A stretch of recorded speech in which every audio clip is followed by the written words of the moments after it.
밀리터리 사이언스의 신묘한 만남 본게임. 오늘도 본진을 곧장 진격해보도록 하겠습니다. 안녕하세요. 저희는 본게임의 MSG입니다. 네, 그러면 오늘의 주제 바로 공개하겠습니다.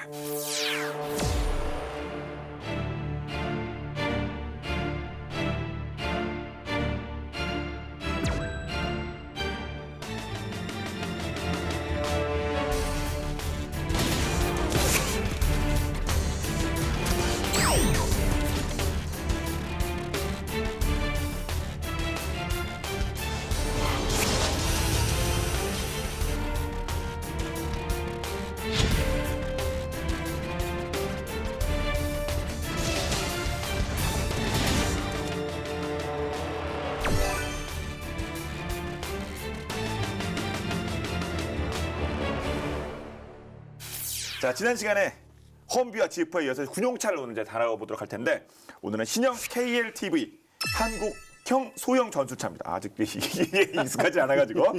사실 우리 본 게임에서 이제 무기 얘기 많이 다뤘잖아요. 네. 근데 이제 그 중에는 뭐 전투기니 폭격기니 미사일이니 이렇게 비싼 거 많이 나왔죠. 쏘고 뭐 때려 부시고 뭐 이제 그런 거 위주로 많이 했는데, 사실은 굉장히 중요한 부분 중에 하나가 뭐 두 분 다 잘 아시지만 전투 전쟁에서 제일 중요한 건 사람인데, 특히 육군의 경우는, 지상군의 경우는 보병 아닙니까? 움직여야 될 거 아니에요. 계속 걸어서 움직일 수 없잖아요. 수상할 수 있는? 우리의 수건이었습니다. 제발 걷지 않게 해달라. 그러니까 그걸 수송할 수 있는 수단, 그게 이제 군용 차량인 것이고, 또 뭐 주요 작전을 지휘하고 통제하는 역할, 또 뭐 미사일 같은 경우 그 탐지하는 레이더를 운반하거나 아니면 컨트롤 시스템을 운반하는 것도 차량입니다. 네.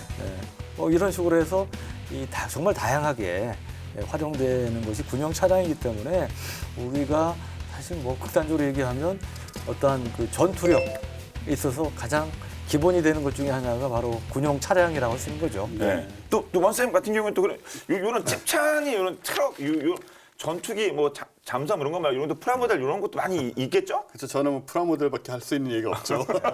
미필이기 때문에. 저는 안 만들어봤는데 최근에 이 두돈반이라는 거 있잖아요. 가운데 트럭 2.5톤 예. 두 돈 2.5톤이나 두 톤 반.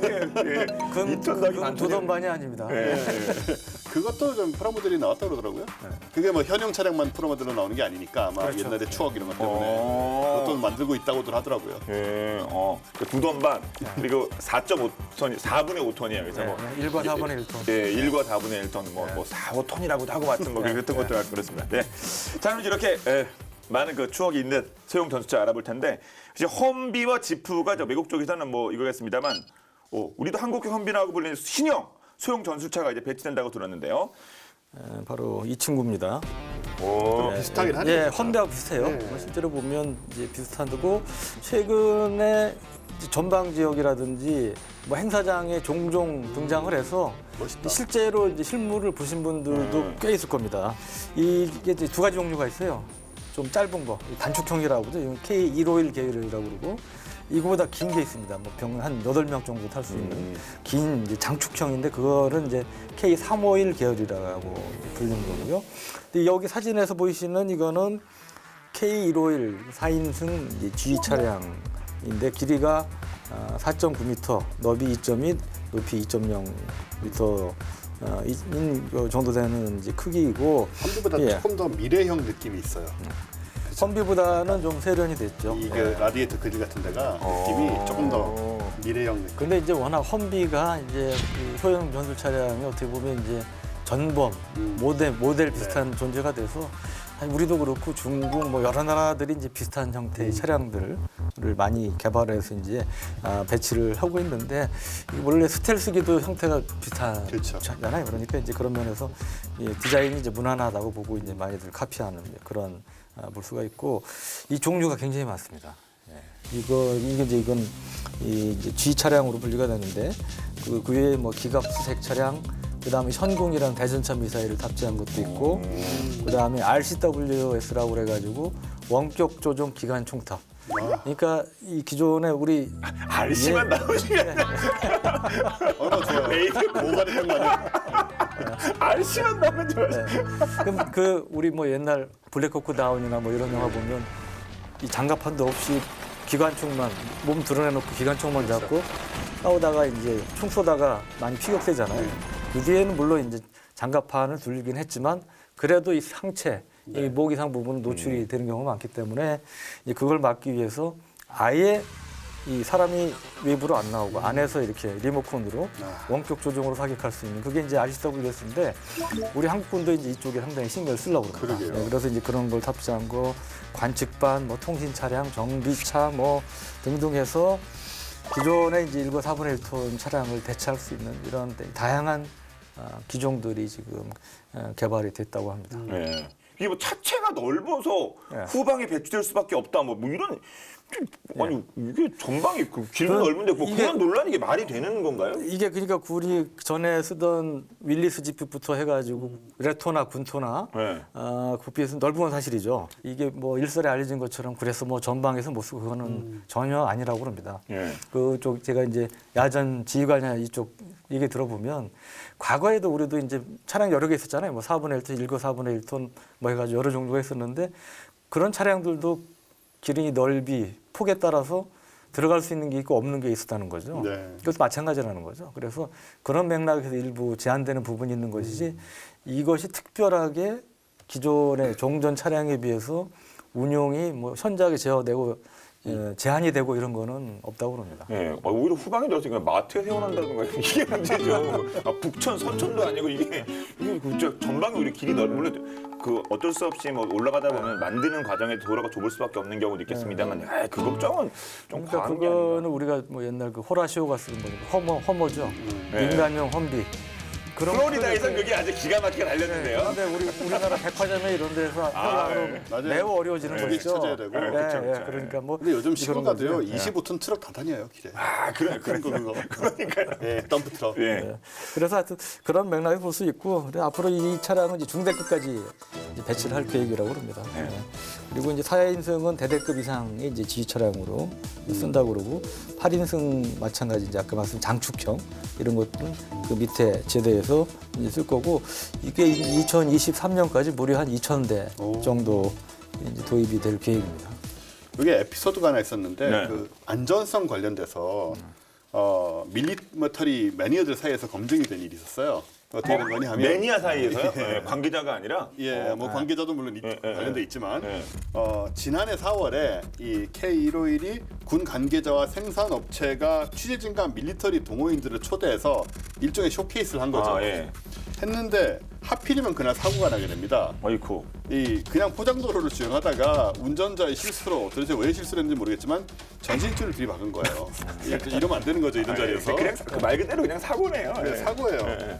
근데 차량 전면부가 완전 반팔일 정도로 저튼튼한 차가 심하게 박았는데 탑승자 8명 전원이 완전히 무사한 아. 걸 보고는 튼튼하다고 생각을 이제 하게 되는데 사실은 차가 찌그러져야 되거든요. 우린 저런 차를 보면은 뭐 굉장히 튼튼하게 만들어서 어떤 충격에도 부서지지 않아야 내부에 사람이 안전하다고 생각하지만 사실은 모든 차량은 엔진룸이 찌그러져 들어가야 됩니다.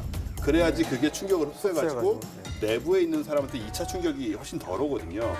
저게 전혀 안 부서지면 오히려 차체를 타고 진동이랑 충격이 몸으로 바로 와요. 그래서 이제 반파가 됐다는 게 오히려 잘 된 것이고 그 덕분에 오히려 이제 사람들이 다 무사했다. 그래서 안전성이 오히려 검증된 그런 일도 있었어요.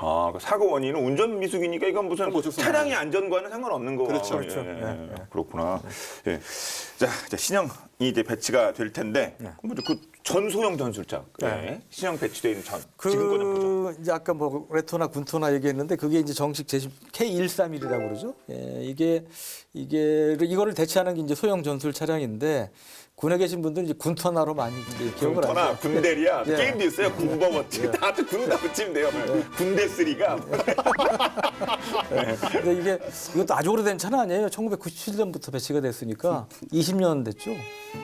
우리나라에서 20년 된 무기는 육군에서 20년 된 무기 아주 오래된 건 아니에요. 얘기하면서 직접 웃으시면 어떻게 해요? 진작에 했어요. 수통 생각이 나요. 예. 6.25 때 쓰던 수통 생각이 나죠. 예. 그런데 이게 여담인데 옛날 우리 뭐 레토나 타셨겠죠. 그러니까 레토나 전 모델이었던 전 것 같아요. 모델이니까. 예, 전 모델. 근데 에어컨이 있었습니까? 아니 무슨 소리 하세요? 에어컨 있으면 그거 기름 많이 먹을 거 아니에요. 그렇죠. 예. 있어도 못 키죠 그러면. 없죠. 히터는 있었죠. 히터는 있죠. 히터는 예. 있죠. 근데 저는 옛날부터 가지던 의문이 왜 히터는 있어야 되고 에어컨은 없어도 됩니까? 그렇잖아요. 군인이어서 참아야 돼요. 그건 제가 설명해 드릴 수 있는데. 이거 의외인데요? 예, 정말 의외예요. 그런 야. 부분은 되게 프라모델 정도 빠지시는데. 제가 수많은 군 관계자들 그 질문을 했는데 네. 제가 설득력 있게 대답하는 걸 못 봤어요. 네, 제가 아주 설득력 있게 답해 줄 수 아, 있어요. 네, 말씀하세요. 예. 근데 그건 보통 이제 우리 원센 포지션이 아니었거든요. 그러니까. 여기서 이거 상당히 진짜- 이건 의외인데요. 그 역대급 시청률이 나올 수 있는 예, 답변이 나올 것 같아요. 저는 군대를 안 갔다 와서 이렇게 말씀하시니까 이거 토스라는 케이스가 이건 많은데 군대 문제도 아니고요. 네. 굉장히 단순한 답이에요. 네. 히터라는 것은 네. 자동차 엔진의 열을 그대로 쓰는 겁니다. 그냥. 네. 그러니까 자동차는 어차피 엔진에서 열이 나잖아요. 그러니까, 네. 그 열을 빼가지고 차 안으로 끌어 들어오면 그러니까 팬만 돌리면 돼요. 네. 그게 히터예요. 네. 그래서 따로 연료가 안 듭니다. 네. 그러니까 가솔린이 더 들지 않는 거예요 경유동안에. 네. 근데 에어컨은 안에서 전기 발전기를 돌려서 그 전기로 동작을 시켜야 돼요. 네. 따로. 그러니까 그 발전기에 부하가 걸리기 때문에 그만큼 기름이 많이 들게 됩니다. 네. 그래서 에어컨을 쓸 때는 연료를 더 소비할 수밖에 없고 히터를 쓸 때는 연료가 더 소비가 안 돼요. 네. 그렇기 때문에 히터는 아무리 켜도 상관이 없고 네. 에어컨은 키면 킬수록 연료가 많이 들게 되는 거죠. 아니, 그러니까 결국은 연료 문제, 돈 문제. 그렇죠. 그겁니다. 예. 그거 아니에요? 예. 네. 제 차는 가스인데 그 LPG도 마찬가지입니까? 마찬가지입니다. 저 마지막에 그 가스별로 안 남았을 때는 히터도 끄고 가거든요. 이거 맞아요. 중간에 시동 꺼질까봐. 그럴 필요 없는 겁니까? 그 열은 어차피 어디론가 나가야 되거든요. 그러니까 오히려 어떤 상황이냐면 이 겨울에 이럴 때 히터를 좀 켜주면 네. 물론 아주 세게 틀면 그 팬 돌아가는 정도의 연료는 들겠죠. 그건 아직 안 뭐, 되고. 예. 안으로 히터 열을 빼주면은 그 열이 밖으로 나가거나 엔진 룸 안에서 괜히 엔진 온도를 높이지 않고 내부 온도 쪽으로 빠져서 내부 따뜻해지고 열은 빠져나가기 때문에 오히려 히터를 켜주는 게 좋습니다. 아, 이거는 정말 유용한 깨알 상식이네. 아는 분 아시겠죠? 이거 알토란에 나가야 돼. 알토란에 만물상에 나가셔야 돼요. 이거. 아는 사람 알겠지만 정말. 그리고 또 한 가지 팁을 드리면 또 겨울철. 겨울이나 뭐 이럴 때 심지어 여름에조차 가끔씩 보면은 냉각수가 잘 동작이 안 돼서 차 엔진이 막 올라갈 때가 있어요. 이제 온도가 네. 온도가 올라가는 그런 고정이 있을 때는 히터를 키세요. 세게. 그럼 내려갑니다. 열을 빼니까 열을 그래. 빼니까. 네, 그 위급할 때 쓸 수 있습니다. 그렇군요. 차 온도가 올라가는데 히터를 키라는 건 완전 이거 진짜 네. 이거는 진짜 상식을 깨는 거죠. 상식적으로 생각할 수 없죠. 네. 그게 그 자이툰 부대라고 파병됐었는데 거기 사막이지 않습니까? 근데 거기도 레토나 군토나가 갔는데 거기는 에어컨을 달고 갔어요. 덥다고 그러니까. 근데 안 달고 갔으면 제가 큰일 날 뻔했어요. 이게 먼지가 너무 많이 나니까 열 수가 없어. 그렇죠. 닫고 가야 되는데 진짜 말 그대로 에어컨 없이 간다고 생각하면 견딜 수 없는 상황인데 여하간간에 그래서 구형 차량 심지어 전차가 한여름에는 50도까지 올라가요 실내 온도가. 근데 이게 에어컨 돈 든다고 그걸 안 달아준 거예요. 안 달아준 거니까 그거는 뭐 해치 열고 가야 되는데. 바람이 들어오지 않고 더 햇빛만 그래서 이제 신형 전차 K2나 이런 건 에어컨 달기 시작했는데 제가 말씀드린 핵심은 이제 우리 복지나 이런 수준이 많이 높아졌으니까 돈 좀 들더라도 군용 차량 뭐 지프니 뭐냐 해가지고 에어컨이 달아줘야 된다. 이제 그거죠. 참고로 하나 더 말씀드리면 이것도 과학 상식인데 차가 한 60km/h 이상의 속도로 달리게 될 때는 창문을 여는 것이 에어컨을 켜는 것보다 공기의 저항 때문에 오히려 열기가 더 듭니다. 연료가. 그래서 60km 이상 달릴 때는 에어컨을 켜는 게 나아요, 차라리. 예. 그 공기 저항이 생각보다 강합니다. 그러면 고속도로 달릴 때 보통 100km 이상 놓잖아요. 무조건 에어컨을 켜는 게 그런 게 훨씬 더 에어컨 이익입니다. 훨씬 낫다. 예. 그렇구나. 이거 우리 집사람이 들어야 되는데. 형님이 주로 차 많이 타지 않으세요? 아니. 형님이 자주 이걸 까먹죠. 아니, 형수님이 들어서 뭐 하시게요? 형님이 운전하시잖아요. 옆에 태우고 갈 때 네. 어떤 때는 저기 뭐 좀 아낀다고 기름 아끼라고 이걸 에어컨 열고 끄시고. 에어컨 끄고 열고 가라고 그래요. 네. 얼마나 그 가정을 지키는 그 이거는 다 형님이 이제- 벌어오신 한 푼 한 푼 아끼기 위한 그 애정 아닙니까? 이거 참 완전히 잘했어. 실험을 통해서 완전히 증명된 거거든요. 예, 예, 그러니까는 그건 참고하시면 좋아요. 그렇죠. 예, 우리 원쌤 말씀이 다 증명이 되는 오늘 검증된. 한 세 편 나눠서 하셔서 깨알 상식 한꺼번에 너무 많이 풀어보거든요. 그래 이건 사실 군대에도 마찬가지 그렇죠. 쓰이는 얘기일 거 그러면, 아니에요. 군대에서도 연료 절약하는데 군대에서도 할수 있죠. 에어컨 그렇게 안 키지면 안 키는 게 아끼는 게 아니다 이런 걸 얘기를 할 필요는 있겠네요. 군대 차량은 몇만 대예요. 스케일이 커요. 그러니까요. 절약할 수 있는 것도 크다. 60km 갈 때는 에어컨을 키십시오. 네. 그게 우리의 유리를 아끼는 겁니다. 예.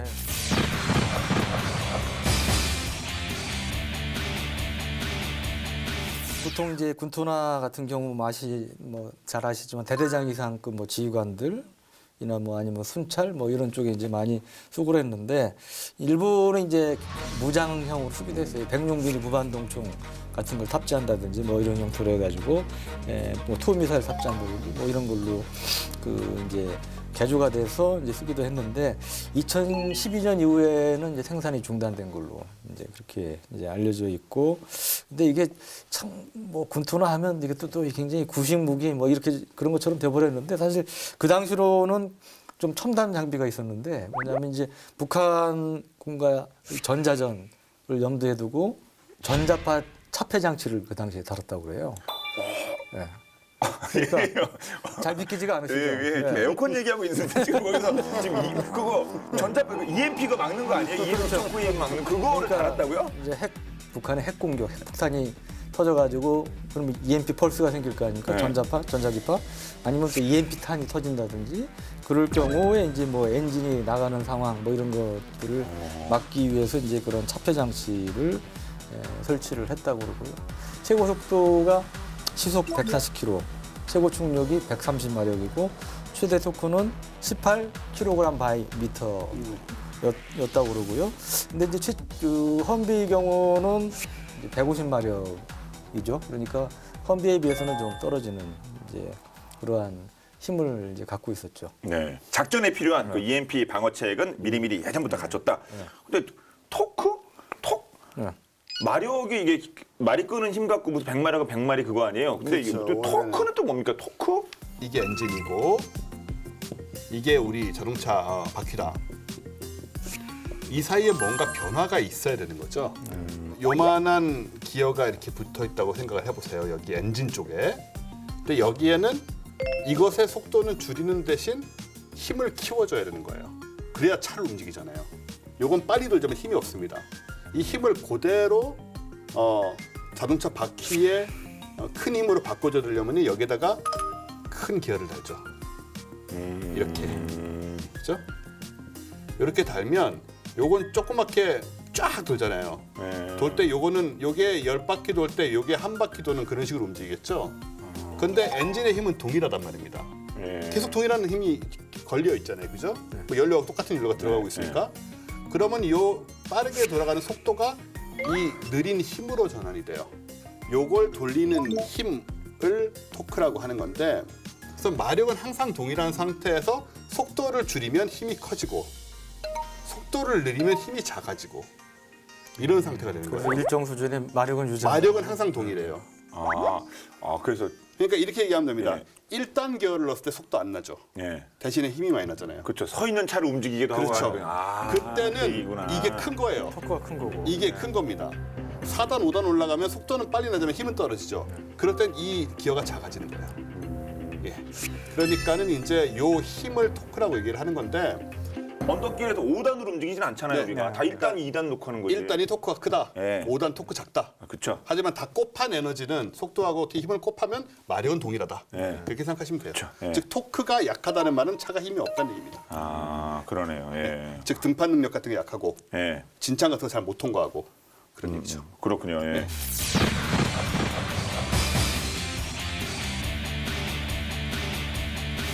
개발 초부터 이 레토나는 군토나로 만들 게 아니었고 민수용으로 출시하기 위해서 원래 설계를 했던 거예요.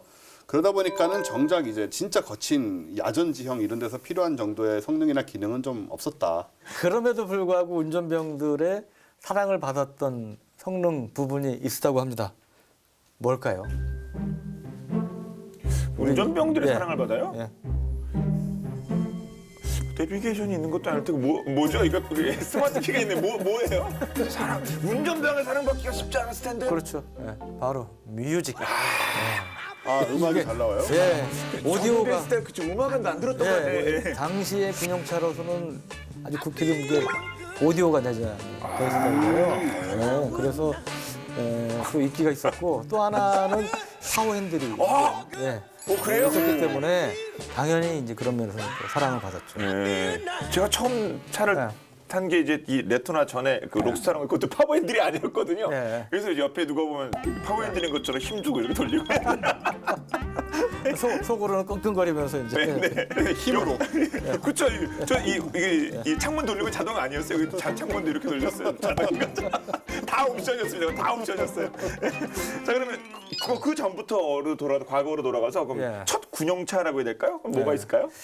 이거 우리 아시다시피 1970년대에 이제 자주국방이 추진됐죠. 그때 그 기동 장비 국산화도 추진이 됐는데 그때 이제 국산화된 거 중에 하나 지프가 있죠. 그 첫 국산 소형 지프가 바로 이거였습니다.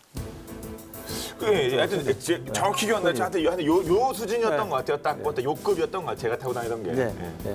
K100인데요. 네. 국산 군용차 시대가 이제 개막됐다고 볼 수 있는데 G차 또는 구급차 이런 제한된 용도로만 운용이 됐고요. 그리고 우리가 전에 이제 윌리스 집 얘기 많이 하지 않았어요?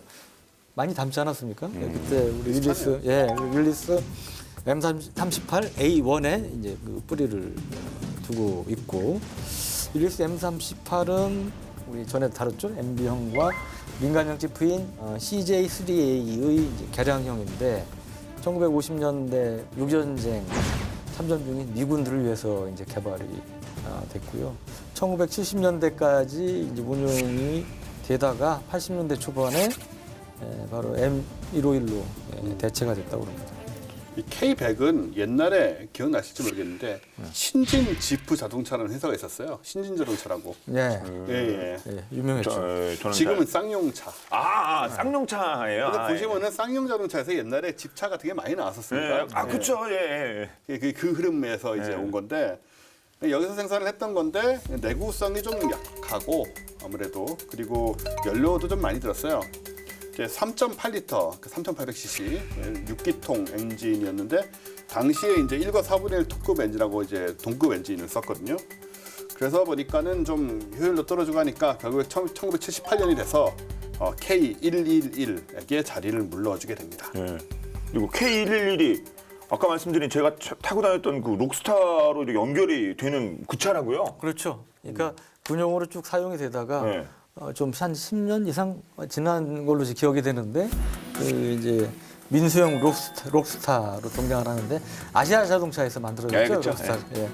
근데 이게 이제 원래 6.25 전쟁 이후에 미군들이 들여온 M151A1을 기반으로 해서 아시아 자동차가 생산한 사륜구동 군용차인데 근데 이게 원래 그 뿌리를 살펴보면 1945년에 해방된 직후에 미군들이 일본군 무장 해제를 위해서 진주합니다. 24사단이 사용하던 지프하고 군용 차량들을 우리 국군의 그 시조 원조 이제 출발점인 국방경비대가 받았고 이거를 이제 국군이 우리 창군된 다음에 이제 다시 받아서 우리 국군이 발로 이제 활용이 되는 이제 그런 용도인데 6.25 전쟁이 나면서 우리가 얼마 안 갖고 있던 이제 지프들이 다 소진이 되어버렸단 말이죠. 유행분이 상륙했지만 그때 이제 미군들도 자기 코가 석자해가지고 장비가 이제 충분하지 않은 이제 그런 상태여서 그러니까 미군들이 이제 급하니까 어떻게까지 했냐면 일본에 도요다하고 이수주라는 또 차량 회사가 있죠. 거기서 만든 민수용 트럭 한 10,000여 대를 일본에서 들여와가지고 미군들이 우리 군한테 보급을 해줬다고 합니다. 이수주는 원래 트럭 회사인데 제가 캐나다에 가서 살 때 중고차로 이수주에서 나온 승용차를 사서 타던 기억이 나서 한국엔 참 안 알려진 업체인데 저한테는 굉장히 친숙합니다. 100만 원 주고 산 차였죠. 몇 년 전입니까? 99년이었는데 84년형이었어요. 그러니까 이미 15년 된 중고차를 100만 원 주고 잘 타고 다녔어요. 한 10만 킬로 이상 뛴 차였고 예, 10만 킬로 훨씬 넘었었고 뭐 에어컨도 안 되고 뭐 여러 가지. 일본의 자동차공업이 발전한 데는 사실은 이 한국 전쟁 때 시기가 굉장히 중요했다고 생각이 되는데 군용차가 필요한데 미국에서 다 실을 수가 없잖아요. 근데 옆에 일본이 이제 그런 게 발달돼 있으니까 이 생산 기지로 사용을 한 거죠. 그래서 군용차가 필요할 때마다 당시에 뭐 일본에 이미 존재했던 뭐 도요다나 미쓰비시 같은 이런 자동차 회사들을 통해서 차량을 공급을 받았고 이거를 계기로 일본 자동차 공업이 발전을 이제 하게 된 그런 부분이 분명히 있다. 사실 일본의 다른 많은 공업들도 한국 전쟁을 배경으로 발전을 했죠. 이때 이제 일본에서 도입된 차량이 한 3가지 종류가 되는데 하나는 이제 4분의 1 트럭, 이거는 집차라고 할 수 있죠. J601. 그다음에 4분의 3톤 트럭은 J602. 그리고 2와 2분의 1톤 트럭, 2톤 반 트럭이 이제 J603인데 특히 J601 이 집차 모델은 미국의 신형 치프 모델이었던 M606을 일본 미쓰비시에서 면허 생산한 거였어요. 그러니까 라이센스를 받아서. 그래서 이제 J3R이라고 했는데 그래서 M606의 부품을 그대로 호환해서 쓸 수가 있는 미군 부품을 장점이 있었기 때문에 굉장히 유리한 점이 있었고 그래서 이제 우리 군에서도 J601의 원형인 606이 도입돼서 운영이 되게 되는 거죠. 네. 자 이렇게 우리 역사까지 한번 소형 전술 차량 살펴봤는데 좀 미래를 보려면 좀 구체적으로 오늘 너무 이렇게 그 사진과 이렇게 말씀으로만 다 떼우시려고 하는 거 아닙니까? 뭐 좀 들고 오신 거 없어요 오늘? 저는 요새 교보제 준비가 좀 부족하다는 지적들이 나오셔서 들고 오셨다고 믿고 지우고 있습니다. 오 왔다. 오늘은 좀 제대로 된 교보제를 갖고 왔어요. 우와 기가 돌아요. 예. 뒷문 안 열리는구나. 이거는 지금 나온 거는 기갑 수색형 단축형인 거죠, 그러니까. 요게 짧은 거군요. 예. 짧은 겁니다. 예. 현재 외관은 이제 피터 슈라이어라는 분이 부사장인데 그건 여기 현대 기아 자동차 지금 사장님 됐을 거라면 유명한 그 당시 자동차 디자이너죠. 그 유명하죠. 예. 그 당시 이 부사장의 그 설계팀이 이제 손을 봐줘서 지금의 이런 좀 세련된 그런 형태를 갖게 됐다고 그럽니다. 이게 유사시에 이제 수송기에 실어서 옮길 수도 있어야 돼요. 수송기 대명사가 C130인데 C130이 당연히 들어가야 되고 신우프라고 불리는 CH-40C 헬기 같은 데도 좀 태울 수 있는 뭐 그런 사이즈를 맞춰야 하기 때문에 이런 형태를 이제 갖게 됐고 보통 C130 수송기에는 이제 3대 정도를 탑재를 이제 할 수 있다고 합니다. 군용? 그래서 또 우리가 또 항상 궁금한 게 이거 얼마짜리예요 이거? 이게 신형 KL TV는 험비에 비해서 일단 가성비가 우수하다는 게 가성비가 그래야겠죠? 가격과 예. 가격 대비 성능이 가격 자체도 낮고요. 예. 험비는 기본가가 8천만 원이고 방탄 옵션을 달게 되면 2억 원에서 3억 원까지 가요. 방탄으로 비싸군요. 그렇죠. 방탄이 굉장히 비싼데 우리 신형 KL TV는 비방탄 모델이 7천만 원. 예. 그리고 방탄 옵션을 다 달아도 1억 4천만 원이면 구입이 가능하기 때문에 가성비가 굉장히 좋죠. 예. 승차감이나 이런 거는 어떨까요? 이거 타 보셨어요? 타? 네. 타보셨어요? 저도 최근에 한번 처음으로 타봤어요. 네. 승차감 이런 것도 궁금한데 화면 같은 거 있나요? 네, 증거 영상을 확보했습니다. 있어 또. 증거 영상까지. 우와. 저 8인승 전술 차량. 형님 나오네요? 네. 우와. 오. 직접 운전하셨어요? 네. 우와. 사이드 브레이크. 저 연습 안 하고 진짜 처음 해보고 오토예요, 오토? 예. 군대 차량이 오토예요? 장난 아니다. 오토고 그다음에 이게 핸들이 조향이 생각보다 덜 힘들더라고요. 그러니까 저게 장축형이죠. 뒤에 이렇게 해서 병력이 추가로 탑승할 수 있는. 이렇게. 예. 그냥 이렇게 보면 뭐 그냥 집차 시승하신 것 같은데요? 안에 내비도 있는 것 같은데요? 우와. 등판 능력. 예. 이거는 좀 빨리 가서 점프를 했습니다. 점프. 머리 부딪히는 거 아니에요? 머리 부딪히지 않았어요. 예. 근데 저게 이제 아주 빠른 속력은 아니었는데. 저게 토크가 좋아야 저게 같은 겁니다. 네. 야 멋지다.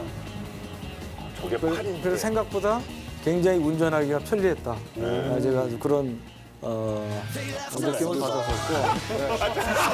자세 마지막 자세 뭐죠? 저 자세 뭐죠? 카메라 앵글하고 자세하고 다 계산된 거예요. 저거 지금 멋있게. 뭐죠? 저거 NG 여러 번 내는 거예요. 저거 너무 에어컨도 나오더라고요. 아까 제가 에어컨 말씀드렸잖아요. 그래서 상당히 생각보다 괜찮았고 보니까 이제 8인승이었는데 뒤에 그 화물칸에도 에어컨이 나온다고 그럽니다. 물론 뭐 사람이 거기 타기도 하니까 필요하긴 한데 이제 그런 점에서 생각보다는 여러 가지 면에서 괜찮았다. 그리고 이 3000cc 엔진, 그 엔진을 사용했다고 그래요. 그리고 8단 자동 변속기를 군용에 맞춰서 이렇게 튜닝을 해서 쓰기 때문에 사실 이제 민간에서 쓰던 기술을 군용으로 접목한 그런 점도 특징이라고 볼 수 있습니다. 네. 아까 이렇게 언덕도 올라고 그랬잖아요. 등판 능력이죠, 그게?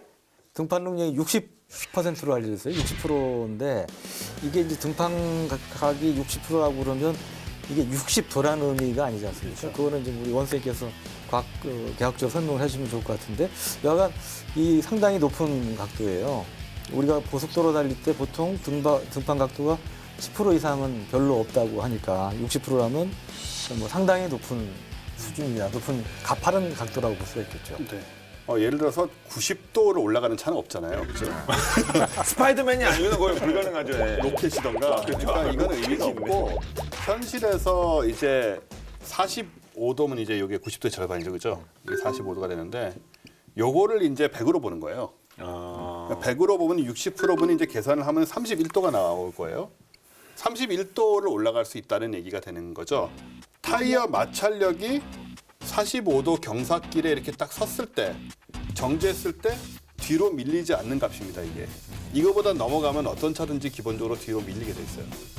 요 기준으로 그래서 100을 보고 60%면 31도를 올라간다. 근데 이 31도라는 것이 굉장한 각도고요. 보통 우리가 운전을 하고 다니면서 31도 경사로 올라갈 일은 절대로 없습니다. 일어날 수가 없어요. 이거 차가 못 올라가기 때문에. 우리가 막 보면서 가끔씩 보면 엄청나게 가파른 길 느껴질 때 있잖아요. 와, 무슨 뭐 이태원 골목이나 네. 어디 이런 데들이 있습니다. 와, 이걸 어떻게 올라가? 그 기껏해야 20도예요. 근데 45도쯤 돼 보이는데 막. 아니 느낌은 한 60도도 돼 보여요. 예, 어떨 때는. 그렇게 돼 보이고요. 예. 혹시 부산 사시는 분들은 네. 제가 어릴 때 부산 살았는데 아, 뭐 사신 데도 많아요. 캐나다 사람 런던에 사시고 뭐 도대체 주민등록이 어디서 해요? 예, 부산에 부산도 사네. 옛날에 저 대신동동에 삼복도라고 있어요. 부산 사는 분들 다 아는 데인데 거기에 올라가는 길목이 하나 있는데요. 진짜 차가 못 올라갈 것 같아요. 거기는. 거기도 보면은 뭐 기껏해야 25도일걸요, 정상에 보면. 예, 아무리 높아봤자 그거밖에 안 됩니다. 아, 그렇군요. 그러니까 이걸 올라간다는 건 사실 아까 말씀하셨지만 이게 사람이 걸어서 올라가기 힘든 각도예요. 이게 사실 굉장히. 그러니까 60%라는 거는 이제 그런 의미다. 즉 이렇게 등판 각도가 크다는 거는 그만큼 이제 감속비가 크다는 거. 감속비란 거 아까 토크를 키운다는 얘기입니다. 예, 토크를 그만큼 키울 수 있다. 즉 힘이 세다. 그런 뜻이 되는 거죠. 예. 아까 31도도 대단하다고 그랬는데 45도인 트럭이 있어요. 그게 뭐냐면 그 유명한 메르세데스 벤츠의 유니모브. 근데 생긴 거는 좀 허름하게 생겼는데 하여간 굉장히 이렇게 파워풀한 건데 독일식 발음은 이제 우니모크죠. 우니모크인데 터미네이터로 유명한 아놀드 슈왈츠네거 하면 험비만 생각하는데 험비는 허머만 생각하죠. 근데 사실은 이 슈왈츠네거가 또 유니모크로 애용을 한다고 그럽니다. 우리나라에서도 볼 수가 있어요. 어디 그래요? 겨울철에 눈 치우는 제설차. 근데 또 유니모크입니다. 아, 그걸 타고 다니는데요? 저 아놀드 슈왈츠네거든요. 네. 저 터미네이터 찍는 줄 아나? 제설 장비는 떼고 다니겠죠, 설마. 제설 장비까지 붙이고 다니면 볼만하겠다. 언덕도 올라가지만 또 물도 건너야 될 거 아닙니까? 그렇죠. 예. 그 보통 76cm 깊이의 이 강이나 하천 이렇게 도가가 가능하고 최대는 좀 무리하면 1m 이상도 이제 가능하다고 그러고요. 자, 이렇게 성능 좋은데 일반 교전실을 생각해야 될 거 아닙니까? 방탄. 그럼 뭐 끝도 없겠죠? 네. 고전에 교보제를 하나 적어줘 왔습니다. 오, 다른 칼라. 예. 이게 이제 사망용 도색이라고 그러죠, 흔히. 우리가 이제 UAE라든지 이런 쪽에도 이제 파병 나가 있는데 또 중동 국가들의 무기 수출도 많이 추진하고 있잖아요. 우리 한국 소형 전술 차량이 사실 그 험비와 비교해서 굉장히 자랑하는 부분이 이 방탄 능력이라고 그래요. 근데 우리가 이제 아까 말씀하신 방탄 모델과 비방탄 모델이 있죠. 네. 방탄 모델 아무래도 좀 이제 비싼 것인데 험비의 경우는 아래쪽하고 이 상부의 경우 초기 중기형은 이제 방탄이 안 된 경우가 많습니다. 그때 이라크 아프간전에서 이제 좀 보완이 되긴 했지만, 근데 우리 경우 이게 기갑수색 차량인데 이 기관총 같은 경우도 이 전면부 측면부를 이제 뒤까지 해가지고 전체 360도 다 장갑판으로 이제 방어가 되는 시스템을 갖추고 있고, 기본적으로 AK-47, 74, 7.62mm 총탄 정도는 막을 수 있는 이제 방어력을 이제 갖추고 있습니다. 이중 방탄인데요. 보통 우리 방탄하면 뭐 철판 이런 거를 생각하게 되는데 여기 이제 특수 소재를 사용을 했어요. 특수 소재는 우리가 방탄복에서 아마 많이 등장했던 그 아라미드 섬유라고 들어보셨을 것 같은데 이 아라미드 섬유란 거는 이런 류의 섬유의 특징은 실 한 가닥 한 가닥의 인장 강도가 굉장히 센 거예요. 뭐 이런 얘기 들어보셨을 거예요. 무슨 거미줄에 무슨 철사에 뭐 몇백 배의 인장 강도를 갖고 있다는 둥. 네. 그게 실제로 보면은 철사처럼 단단하다는 뜻은 아니죠. 근데 인장 강도라는 건 이제 이렇게 잡아 당겼을 때 안 끊어지는 힘이거든요. 이 같은 두께의 철사하고 비교를 했을 때 이게 더 세다는 얘기예요. 그러니까 철판 같이 만들어지진 않죠. 천이니까. 하지만은 뚫리질 않아요. 그러니까 이 총탄 같은 게 철판 같은 걸 뚫고 들어와도 이 아라미드 섬유로 된 이 섬유를 찍고 나갈 수가 없는 거예요. 그러니까는 이 방탄복도 이런 거를 만들게 되면은 맞으면 엄청나게 아픕니다. 총알 충격은 와요. 하지만 뚫고 들어와서 내장으로 들어가지 못하죠. 예. 이제 그런 식의 이제 이 시스템인데 아무튼 이 아라미드 계열이 고분자 물질 중에서는 인장 강도가 가장 높거든요.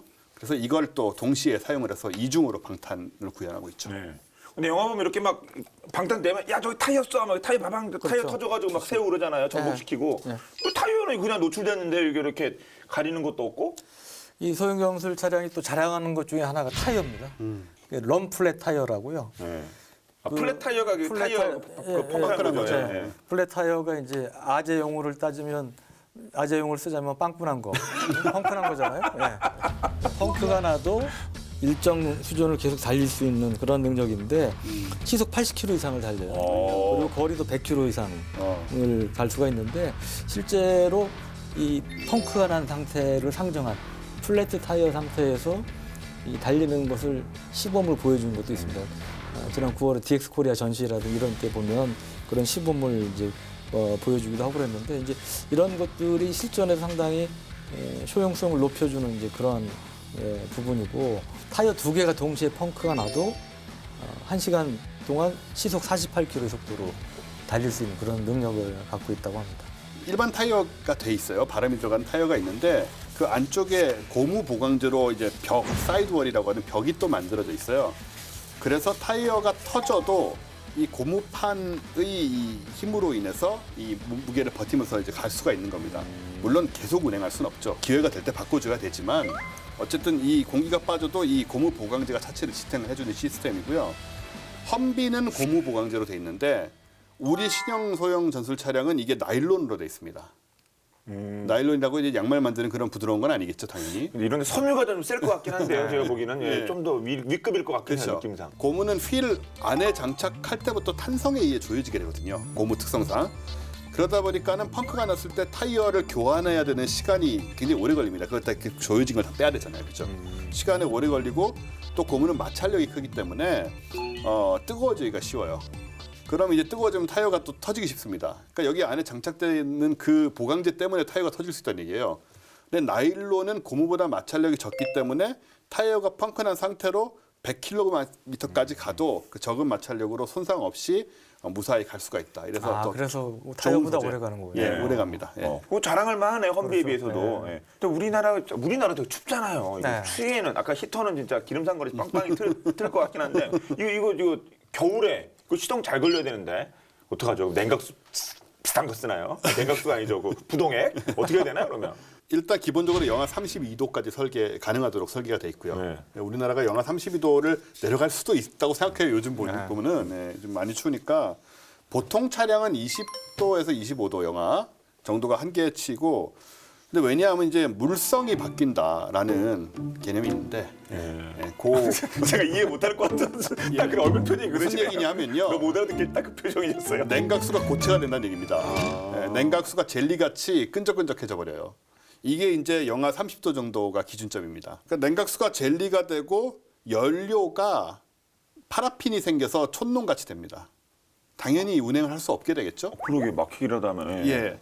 네, 그것 때문에 이제 영하 30도 이하로 견뎌야 하기 때문에 이런 시스템을 만들려면 우리 KLTV 같은 경우에는 이 엔진 시동의 알고리즘도 다르고요. 일반 차하고는 엔진 회전수, 연료 분사량, 예열 방식 이런 게 전부 다 다르게 설계가 돼가지고 이런 이제 물성이 바뀌는 온도 이하까지도 시동을 걸고 운행할 수 있도록 굉장히 좀 최첨단 기술이 도입이 돼 있죠.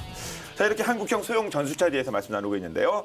그런데 이분이 아니었으면 소형 전술차가 탄생할 수 없었다네요. 자동차 역사 첫 페이지에 큰 획을 그은 여성이라고 하는데 어떤 분일지 오늘의 본방야사에서 만나보겠습니다.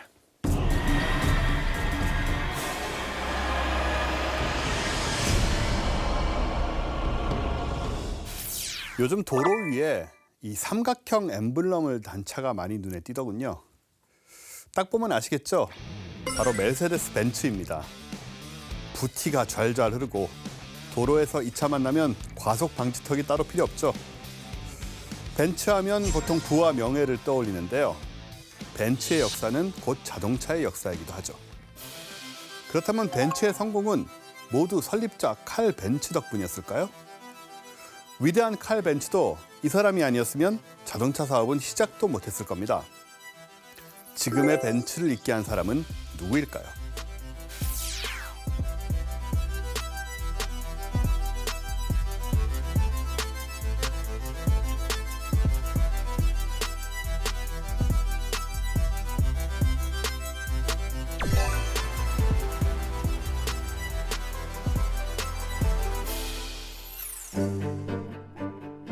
(1886년 1월 29일) 칼 벤츠는 인류 역사를 바꿔놓은 놀라운 발명품을 탄생시킵니다. 벤츠 파덴트 모터바겐, 말 그대로 벤츠가 특허받은 모터 달린 수레라는 이름의 세계 최초 가솔린 엔진 자동차였죠. 이거 마차 아니냐고요? 1렙에도 최고 출력 0.9마력, 954cc 1기통 가솔린 엔진을 올린 2인승 3륜 자동차입니다. 최고 속도는 16km 정도였죠. 당시에는 아주 획기적이었습니다. 벤츠는 기대감에 들떴습니다. 이 놀라운 발명품에 사람들이 너도 나도 지갑을 열 거라고 확신한 겁니다. 하지만 사람들의 반응은 냉담했습니다. 흉물스러운 괴물 마차라 손가락질했고 고약한 냄새가 난다며 코를 막았죠. 벤츠는 좌절했죠. 꿈이 가득 담긴 차는 창고에서 썩어갔고 공장과 작업실, 공구들까지도 압류되고 말죠. 벤츠의 가정은 더욱 가난해집니다. 그러던 어느 날 1888년 8월 모두가 잠든 고요한 새벽, 참다 못한 아내가 결국 짐을 싸서 가출을 하고 맙니다.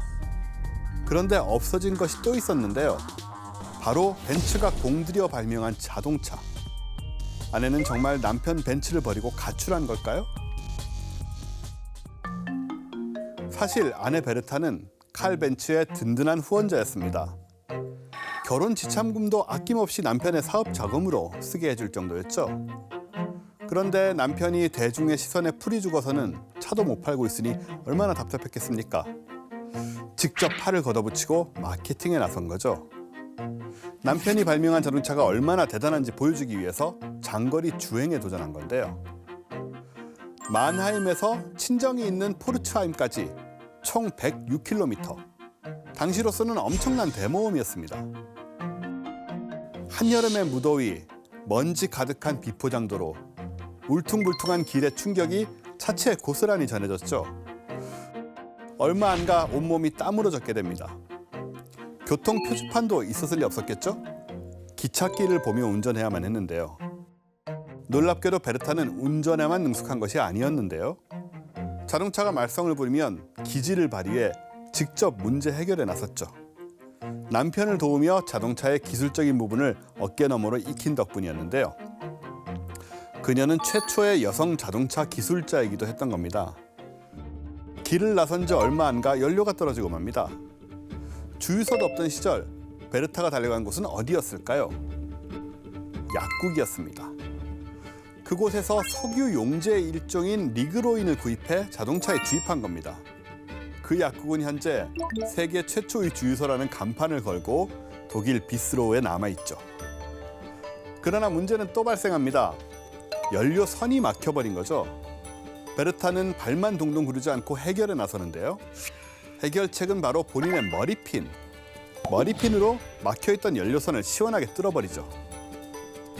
그리고 벨트가 달아 제대로 작동하지 않자 이번에는 신고 있던 스타킹 밴드로 묶어서 응급처치를 합니다. 브레이크도 말썽이었습니다. 목재로 된 브레이크가 닳아버린 겁니다. 국리 끝에 그녀는 누군가를 불러오는데요. 바로 구두수선공.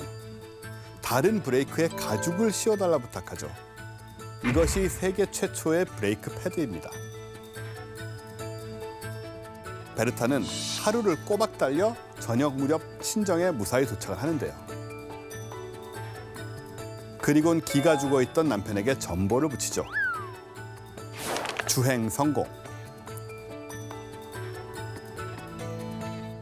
이 최초의 주행 테스트를 통해 베르타 벤츠는 역사상 최초의 장거리 운전자이자 첫 여성 운전자로 이름을 남기게 되는데요. 시승이 끝난 후에도 칼 벤츠에게 자동차의 개선 사항을 지적해 주기까지 합니다. 대표적인 것이 바로 브레이크 패드의 개선과 변속기의 필요성이었죠. 베르타의 도전은 세상을 떠들썩하게 했고 사람들은 벤츠의 자동차에 관심을 기울이기 시작합니다. 얼마 지나지 않아 칼 벤츠는 프랑스인 에밀 로저와 계약에 성공, 차를 판매하기 시작합니다. 자동차 산업에 시동이 걸린 첫 순간이었죠. 베르타가 달린 길은 2008년 9월 베르타 벤츠 메모리얼 루트라는 이름으로 지정되는데요. 경년마다 베르타를 기념하는 퍼레이드를 열고 있죠. 저도 이 길을 꼭 한번 달려보고 싶네요. 벤츠는 130년이 지난 지금까지도 자동차 산업계의 왕좌를 굳건히 지켜오고 있는데요. 피그말리온이 사랑으로 빚은 조각상에 비너스가 숨을 불어넣어줬듯 베르타라는 여신이 벤츠의 자동차에 영원한 생명을 불어넣어줬기에 가능한 일이 아니었을까요?